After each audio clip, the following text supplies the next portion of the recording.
Allahu nuk do të ndryshojë gjendjen e një populli derisa ai të ndryshojë veten. Ndryshimi vjen nga brendësia dhe thellësia e shpirtit. Kush është i kënaqur në shpirt, atij i takon edhe kënaqësia. Kush është i pakënaqur dhe i xhindosur, ajo edhe i takon.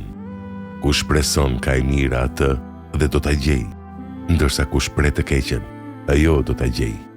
Lumturia buron nga shpirti i njeriut, sepse lumturia është përmbledhja e ndjenjave dhe emocioneve që shpirti i përjeton atëherë kur shikon anën e ndritshme të jetës së njeriut.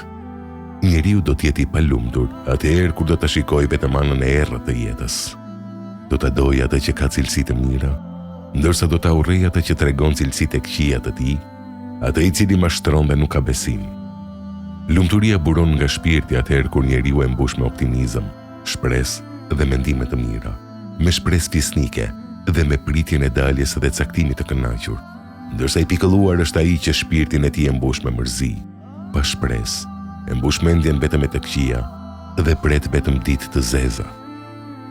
Kush e ndryshon të keqen që është në shpirtin e tij, pendohet dhe i kthehet Allahut, atij do t'i hapen dyert. Ndërsa ata që ja kanë kthyer shpinën udhëzimit të Allahut, ata do t'jenë të humbur. Kush përpiqet që në vetëdijen e tij të jetë i shëndosh dhe e ruan trupin e tij nga sëmundjet, Allahu do ta mëshirojë dhe do t'i ofrojë ndihmën dhe mbrojtjen e tij. Kush sillet në mënyrë pesimiste dhe pret atë më të keqen, ai do të jetë i mbuluar me probleme dhe vështirësi. I dërguari Allahu sallallahu alaihi wasallam vizitoi një beduin të cilit i ishte rritur temperatura dhe i tha: "Nuk ka problem, nëse do Allahu, do t'i pastroj mëkatet me këtë." Mirëpo ky beduin nuk e pranoi këtë parashikim optimist, por tha: "Jo, përkundrazi, këto janë ethe që janë ndezur kundër një plaku që e çon në varr." I dërguari Allahu sallallahu alaihi wasallam tha: "Mirë atëherë, ashtu qoftë. Derisa njeriu ja dëshiron këtë vetes, ashtu edhe do të jetë." Dy poet, një pesimist dhe tjetri optimist, u arrestuan dhe u futën në burg.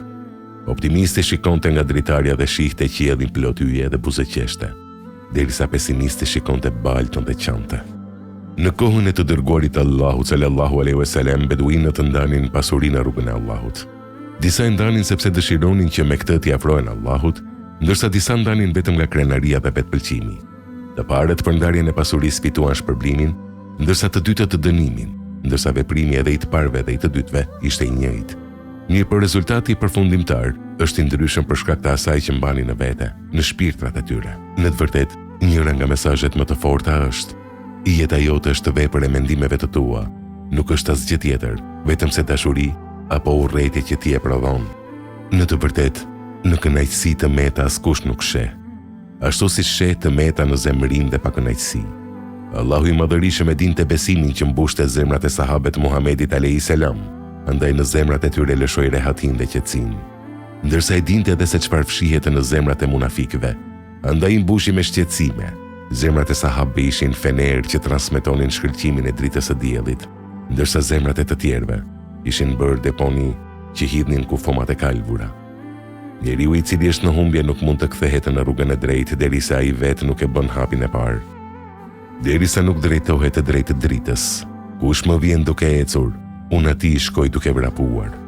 Njeriu i cili është i udhëzuar nuk do të kthehet të drejtë humbjes për asgjë tjetër përveç se për shkak të qëllimit që të kthehet nga rruga e drejtë. Sikur Allahu të dinte ndonjë të mirë tek ata, ai do t'ua jepte dëgjimin. Njeriu që jeton në begati do t'i zgjasin ato begati derisa ai nuk i mohon ato dhe i ndërron me mosfalënderim. Veprat e pabesimtarëve janë sikur rëra që e merr fortuna. Nuk do të mund të presin asnjë shpërblim tek Zoti. Fatkeqësia do të zgjas derisa njeriu të pendohet edhe të kthehet tek Allahu. Ky është ligji i Allahut, ndërsa ligji i Allahut nuk ndryshohet. Njeriu udhëheq me veten e tij dhe nëse udhëheq me drejtësi, mbretëria dhe autoriteti i tij do të mbjetojnë.